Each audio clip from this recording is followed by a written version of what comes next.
Today we're going to continue on with the story of Hope Project Middle School, written by Alyssa Milano, and the pictures are done by Eric S. Keyes, and publisher is Scholastic. So we last left off on chapter 9 when Hope agreed to take the robot home to do some more coding. So let's see where she is in chapter 10. Some of the coolest inventions celebrated all over the world were started in a garage. Everything from famous rock bands to popular tech startup garages can be a lucky place. So why am I standing in my home garage feeling zero inspiration right now? I stare at all the coils, nuts, bolts, and tiny metal panels scattered all over the workstation my grandpa built us. Maybe the air in here is rusting the clogs out of my brain. But no, the garage door is open, letting in the fresh, much-needed air and sunlight. So those are some of the tools that she talked about, the nuts and bolts. I also used my favorite rock to prop open the door leading into the house. Still, no amount of breeze or beams of light is helping me solve this RG problem. Even Rocket looks confused. She's sniffing my mini screwdriver in my hand, probably wondering how many of these gizmos are edible. After going through another programming fail over the weekend, and again at yesterday's meetup, I've decided to take the RG apart and rebuild it from scratch at home. So basically, I'm my own torturer. Hey, watch that tail! I leap over to study the wobbling flashlight. Rocket's wagging tail almost whacked off of the lower shelf. If anything breaks here or gets lost, you'll set me back big time. Clang, whomp. Thump. I whirl around to see the brown blur that is Cosmo flee the crime screen and dart into the house. The sample paint cans that were neatly stacked on the small storage bin all got knocked off. Sigh. I do my best to place them back the way they are. There's 90s music blasting from my mom's Bluetooth speaker in the kitchen. There she is, reworking it all in the garage. Again, the RG is just the name for the robot, so she's starting it from scratch all over again, which means that she's starting from the beginning. And there's Rocket and Cosmo. So there's 90 music blasting from my mom's Bluetooth speaker in the kitchen. But the sound ringing out here in the garage is a text alert again. Sam has been reaching out to me more often since Lucy gave her the seal of approval. What are you up to? Want to come over? She texts. We can make Sundays. I smile wider than a kid show puppet. How could I turn down a chance to finally hang out with my best friend over one of our favorite concoctions? It's so fun and delicious. We usually pile on more than the usual hot fudge and bananas. We're talking every kind of cut up fruit, sprinkles, and crumpled up cookies you can think of. All of a sudden, Mom's old school jams get me fired up. I bust a dance move, waving my arms and dipping my head this way and that. Rocket jumps on me and I grab her front paws and dance with her. Besides eating, dancing is her favorite thing to do. Cute. Go Rocket, go Rocket. I crack up at how much she's enjoying this. She's hopping on her hind legs and looks like she's wearing a smile. When we first adopted Rocket, we thought that she'd stay a shy dog forever. Look at her now. It makes me sad to think of the rescues that won't have a chance to be adopted now that Eastern Shore Animal Shelter is closing. My text alert chimes again, so I take a commercial break from dancing with the paws and check my phone. See if Camilla can come too. Lacey and the girls would love to hang out with her. Oh, it's a package deal thing again? Why did I even fall for it? No longer in a dancing mood, I go back to staring at my laptop, feeling duped. A few minutes later, Mom walks in with a concerned furrow in her brow. She's talking on the house phone and Cosmo is trailing behind her. So nice to hear you're adjusting well, Sam, she gusses. Sam? I look up from my laptop in a panic and start shaking my head.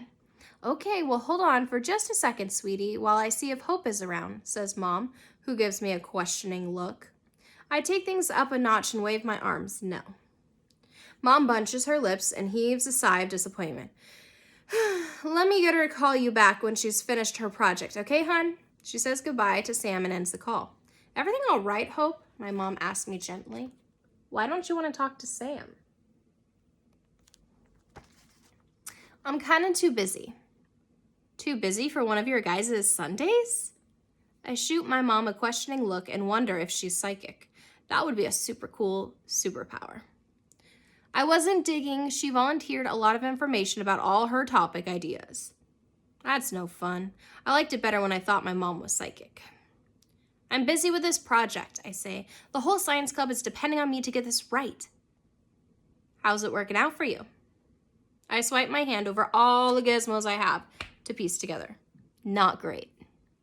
Mom steps closer and puts a gentle arm around me. You've been out here since you got home from school. Anything your dad or I can help with? No, I sigh, defeated. I need to figure this out on my own. Why? Aren't you part of a science team? How come you're shouldering all this pressure by yourself? I volunteered, that's why, I say, my fingers steadily trying to rub the frustration lines out of my forehead. We had to split up to work on all different parts of the tech elements we added to the original idea. Mom points her head to one side. What's the real story here? What's got you acting like it's hope against the world? This is just a bit tougher than I thought it would be, but I'll figure it out, I say, careful not to worry my mom.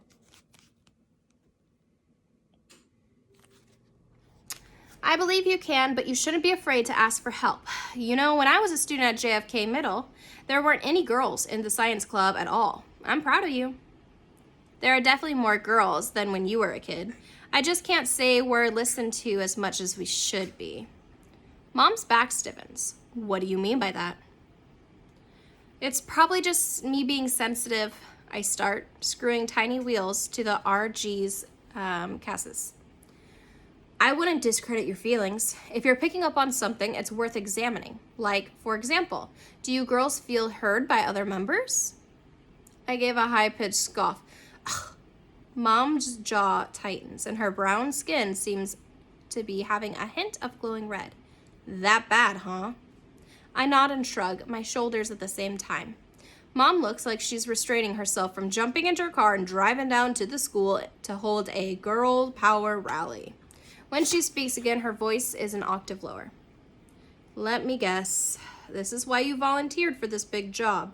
She doesn't wait for me to answer. You know what you need? More girls to lend their voices. More boots on the ground. There's power in numbers, you know. A thought comes to my mind that suddenly brightens up my outlook. Thanks, Mom. Anytime. She kisses me on the forehead and heads back inside.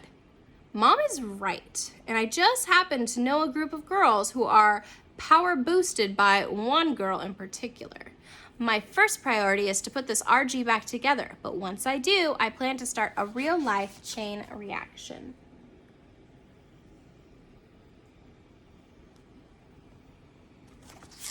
All right, chapter 11. Need a hand with that? Connor asks me.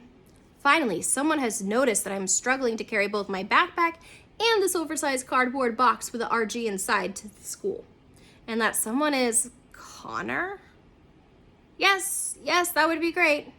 Expressing that much enthusiasm makes the box pitch a bit too far to my left. I pin the top under my chin and stay the course steady and focused. You know what? Lending a hand is not enough. I'll give you 2 hands, he says, clearly proud of himself. Connor puts down his backpack and interlaces his fingers, palm out, and stretches him. Then he proceeds to pick his hands together and applaud. What a winner. Why didn't I just let Dad help me carry it when he offered? Ugh. I ignored Connor and kept trudging down the long hallway toward the robotics lab. What is it with this school and their high quotient of wisecrackers? My elementary school was a much kinder and gentler place. Something about being super focused must have really lightened the load of whatever you're carrying, because suddenly the outer end of the box seems to lift in the air. Hi, Hope, a voice says close by. Huh? That's when I notice Henry. Henry has taken a hold of the front of the box and is helping me carry it. He's looking right into my eyes from a closer distance than ever before. Go. To the robotics lab, right? He asked. Yes, that's the one. That's the direction. I couldn't get any more awkward right now. Henry is like facing me and walking backwards. Speaking of which, incoming, I say to warn him. Someone is tossing a squishy and it almost lands on Henry's head. Whoa, he says when he feels it graze his shoulder before landing on the floor. I step on it as I walk by and it feels like the last time I stepped on Rocket's poop pile by mistake. Ew, I say at the memory I'd promised myself to keep buried. Is it my breath? No, I snicker at his confusion, but cut right. There's a sign-up table in the hallway. Cut right. He moves to the left. I mean, my right. Your right. Thwack. Henry backs straight onto the table. Are you guys going to fall formal together? The girl seated at the table asked sweetly, pointing to the sign-up sheet Henry is now sitting on. Henry's cheeks turn beet red. My tongue feels like cardboard, so I'm thankful Henry can at least speak. We're not, he stammers. You have time to decide, said a cheery girl. Fall formal isn't for another few weeks. In the meantime, care to support our fundraiser by buying a cupcake or two? I wonder how many bake sales it takes to raise enough money to support the fall formal, or to keep an animal shelter from shutting down. 3 footsteps later, the box and the cupcake sliding on top of it are finally at the doorway of the Robotics Club. Thank you, Henry, I say, grateful. It's tough to look him in the eye after that dance date fiasco. He doesn't seem to have a problem looking into mine, though. Double gulp. Hey, I say, walking over to the display in an attempt to turn his attention away from me. The chain reaction looks like it came out great. How late were you guys working on it? Don't ask, he puffs.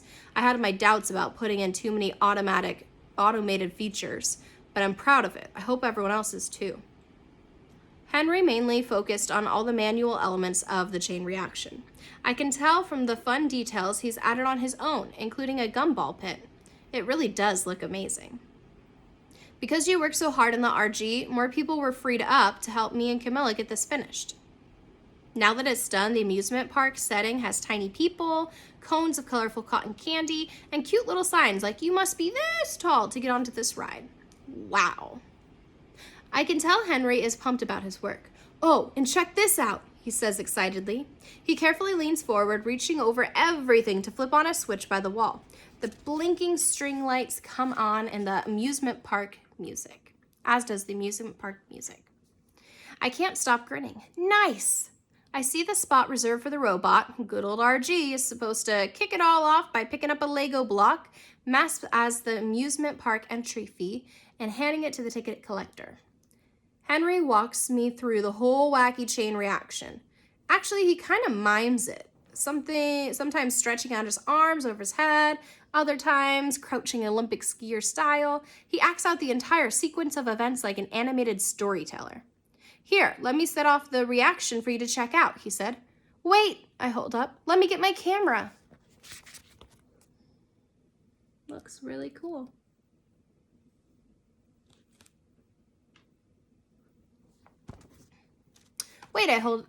I hold up a finger. Let me get my camera. I grab my phone and hold it like a documentarian, ready for action. Be prepared to be amazed, says Henry. It pretty much goes like this. Once the RG hands over the fee, the ticket collector falls back from the weight of the Lego. So that's where the RG would be. It's going to fall over, boop, and hit the next thing. He topples the chair behind him, which then hits a red button that sets off the roller coasters. The roller coasters are automated, courtesy of the STEM girl stars, Camilla and yours truly, to barrel through a gate, and that gate splashes into a gumball pit. One of the gumballs, aided by an invisible string, flies out and hits the ticket collector on the head, prompting him to remember to hand the RG his golden ticket entry. And that's all there is to it, said Henry. Like this was so uncomplicated. He smiles at me, waiting for my reaction. I stop recording. That is amazing. I'm bouncing on the balls of my feet as if I'm on a diving board. All that is missing is RG working right to get it going. It's ready, I said, placing RG right before the amusement park's mini ticket agent. Great. Everyone's been talking about how they can't wait to see it in action after school. My stomach lurches. Mr. Gillespie scheduled a final run-through for our project. It's all going down today at our last science club meeting before the big competition. After hours of tinkering in my garage on my own, Despite all my dad's efforts to help, I finally and literally cracked the code. I tested Archie's performance last night and it worked, but now I'm not so sure if that successful test was an exception to the norm. Ugh, rookie scientist mistake. I should have done at least 3 tests to see if the results were consistent, but I was so exhausted I stopped at 1. What if Archie doesn't work the next time around? My phone alarm buzzes me back to the moment. Thanks so much, Henry. I totally appreciate your help. Gotta run. And I do. I run out of the lab, down the hall, past the now crowded bake sale table, and weave my way around before class loiterers, slow walkers, and a group of selfie takers all the way to Sam's locker. Success! Sam! I shout, running up behind her as she walks away in the other direction. Sam! OMG, help! I was just thinking about you. I wanted to catch you. I speak fast so she can get to class and I can have enough time to get to mine on the other side of the building. We're testing out our science project in the lab after school today, and I thought it would be great to have a girl power crew there to cheer on us STEM girls. Do you think you and your friends can make it? I can for sure, but I'll find out about everyone else and let you know. Thank you, I say, zipping off down the hall. Later that afternoon, the cafeteria was buzzing with chatter and dizzying activity. Where could Camilla and Grace be? Hey! Camilla waves me over. Hi. Milo. This is not a scary book. Okay, let's get back in. Sorry. Whew. Camilla waves me over to a table by the far side of the cafeteria. I think I need noise-canceling headphones, I tell them as I take a seat. Here you go. Grace hands me cotton balls, and I recognize the cotton... Let me try that one again.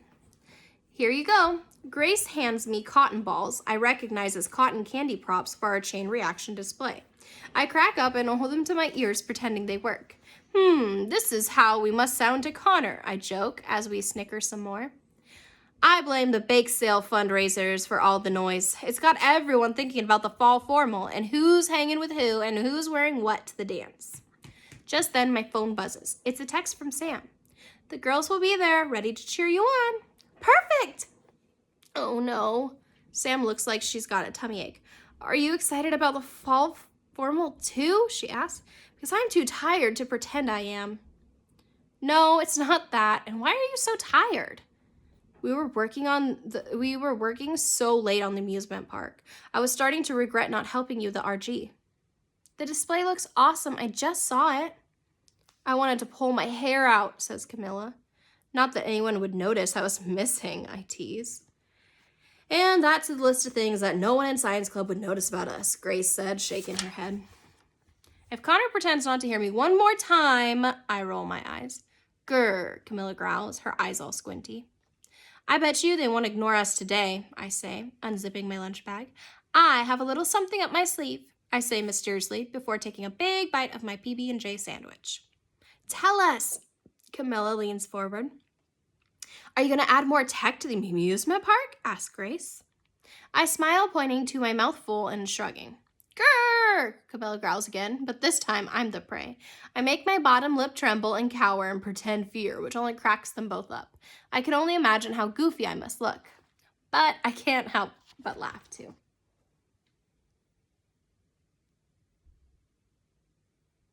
And that's the end of chapter 10. Join us tomorrow for chapter 11. Oh, nope, that's chapter 12. Join me tomorrow for chapter 12, where we see what happens when they plug in that RG for the first time. I hope it works. Later.